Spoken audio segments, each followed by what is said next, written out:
Corrigé du chapitre Les ventes à l'étranger.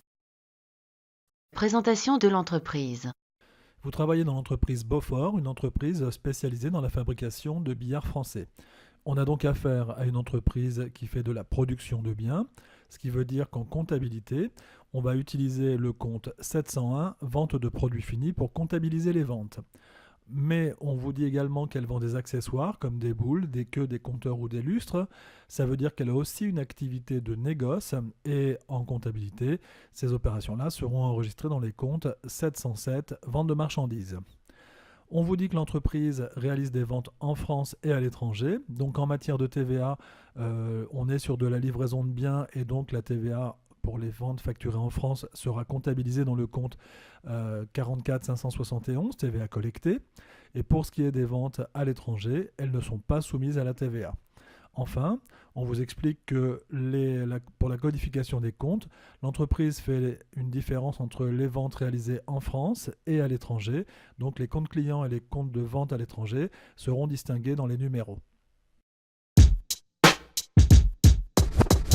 Identifier les clients étrangers et respecter les obligations légales.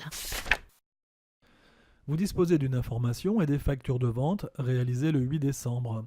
On vous demandait d'étudier ces documents et de compléter les tableaux que vous avez sous les yeux. On va commencer par observer le document 1. Donc, vous aviez deux définitions, l'Union européenne et la zone euro.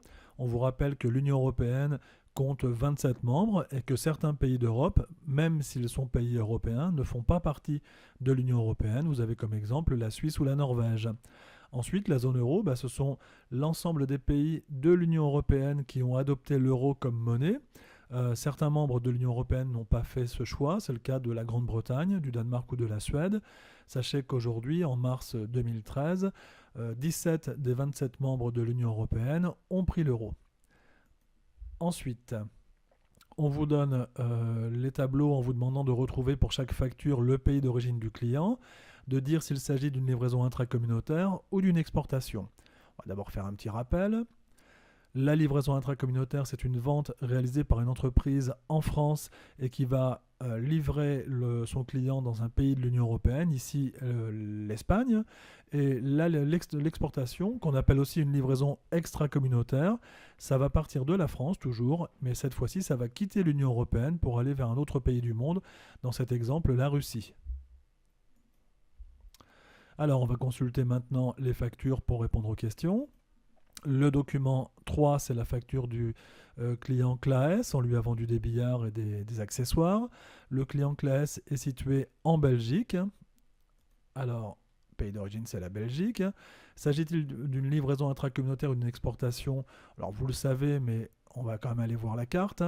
La Belgique, c'est situé ici près de la France et ça fait partie de l'Union européenne. Donc, de plus, j'ai identifié les pays qui avaient accepté l'euro comme monnaie par une couleur bleue et on voit que la Belgique en fait partie. Donc, la livraison intracommunautaire, c'est oui. Et la Belgique fait partie de la zone euro. Donc, si c'est une livraison intracommunautaire, ça n'est pas une exportation. On faisait la même analyse pour les autres. Cette fois-ci, c'est le client s'appelle Pentland, il est au Royaume-Uni. Le Royaume-Uni fait partie de l'Union européenne, c'est donc une livraison intracommunautaire. En revanche, on peut aller le voir rapidement, le Royaume-Uni n'a pas pris l'euro comme monnaie, donc on ne coche pas la zone euro. Et ce n'est pas une exportation. Enfin, la dernière facture au client Arcado, il est situé en Suisse, donc ça n'est pas une livraison intracommunautaire et c'est une exportation. Question numéro 2, on vous demande de répondre aux questions suivantes.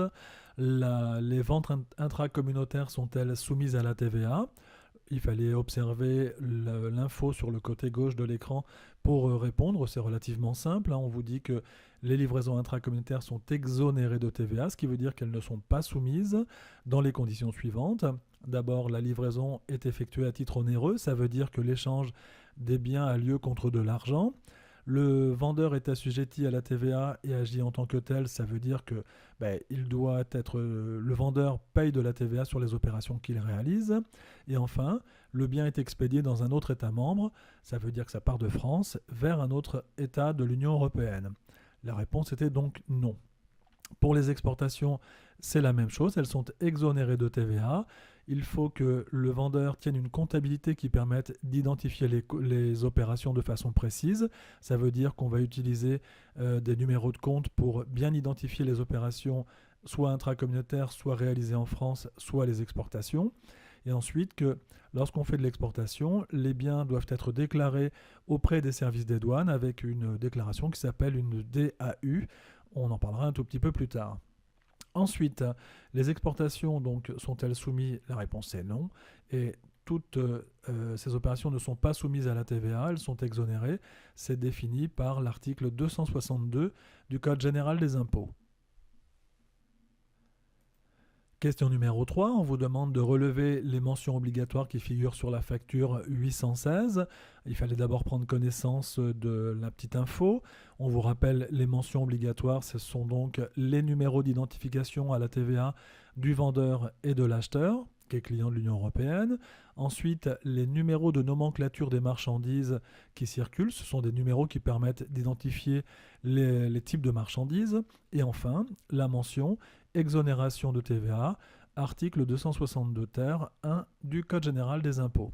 Alors quand on va observer la facture 816, la voilà, on repère le numéro de TVA du vendeur, c'est notre entreprise, le numéro de TVA du client, les numéros de nomenclature des billets et des accessoires, et enfin la mention d'exonération de TVA. Les réponses, les voici. Je vous les laisse les reporter, pas de difficulté. Il nous reste à faire la synthèse. Lorsque nous vendons à un client qui est de l'Union européenne, il s'agit d'une livraison intracommunautaire et cette vente est exonérée de TVA. Lorsqu'on vend à un client hors Union européenne, eh bien, dans ces cas-là, c'est une exportation et comme tout à l'heure, la vente est exonérée de TVA. Comptabiliser des factures de vente intracommunautaire. Le 8 décembre, vous envoyez les factures 816 et 817 aux clients Claes et Pentland Passion. On vous demande d'abord de dire s'il s'agit de livraison intracommunautaire ou d'exportation. Alors en fait, le client Claes, il est situé en Belgique, on l'a vu tout à l'heure. Pentland Passion est situé en Angleterre. Donc, on a affaire à des livraisons intracommunautaires. Ensuite, on vous demande d'identifier la particularité des comptes qu'on va utiliser pour comptabiliser les factures. On va aller observer le plan des comptes et on remarque que dans sa subdivision, l'entreprise a distingué les ventes réalisées en France, les ventes réalisées dans l'Union européenne et les ventes réalisées hors Union européenne, c'est-à-dire les exportations. On constate, lorsqu'on regarde les comptes de l'Union européenne, que l'entreprise a inséré dans la subdivision le chiffre 2 en 5e position. C'est là son obligation. En fait, elle doit insérer soit le chiffre 2, soit en 4e position, ici dans le compte, ou alors, comme elle l'a fait là, en 5e. Pour les comptes clients, on voit que c'est la même chose. L'entreprise a inséré le chiffre 2 en 5e position pour distinguer ses clients de l'Union européenne. On peut voir tout de suite les exportations, on verra que c'est le même principe, sauf que l'entreprise doit insérer le chiffre 3 en 4e ou en 5e position, ce qu'elle a fait également dans le compte client. Voilà donc la réponse pour les livraisons intracommunautaires, c'est le chiffre 2 en 4e ou 5e position. Ensuite, on va comptabiliser nos ventes. On va commencer par la facture Claes.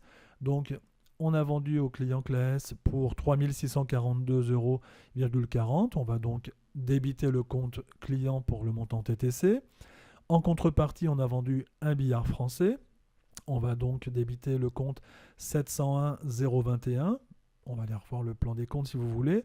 Le plan des comptes nous précise, 701 c'est donc un produit fini puisqu'on l'a fabriqué, et 0,21 pour les billards. Ensuite, on a également vendu des accessoires, donc on va utiliser le compte 707,022. 707 parce que les accessoires, on ne les a pas fabriqués. On a plusieurs accessoires, donc on additionne les montants pour faire une seule ligne d'écriture. On constate enfin qu'on n'a pas d'opération de TVA puisque ce sont des livraisons intracommunautaires. Dans la comptabilisation, c'est pas très compliqué, on est au mois de décembre et voici votre première écriture complète. Je vous rappelle qu'on doit noter le numéro de pièce et également le libellé qui est composé de la nature du document, de son numéro et du tiers concerné par l'opération. Ensuite, on va aller voir la facture de Pentland Passion, c'est le même principe. On a vendu à Pentland pour 4 622,50, donc je débite le compte client et je vais créditer ensuite le compte de produit fini pour le montant du billard et enfin le compte de 707 vente de marchandises pour les accessoires facturés au client. Comme tout à l'heure, nous n'avons pas de TVA. Voici donc l'écriture. Et enfin, il nous reste à faire le contrôle du débit-crédit en totalisant.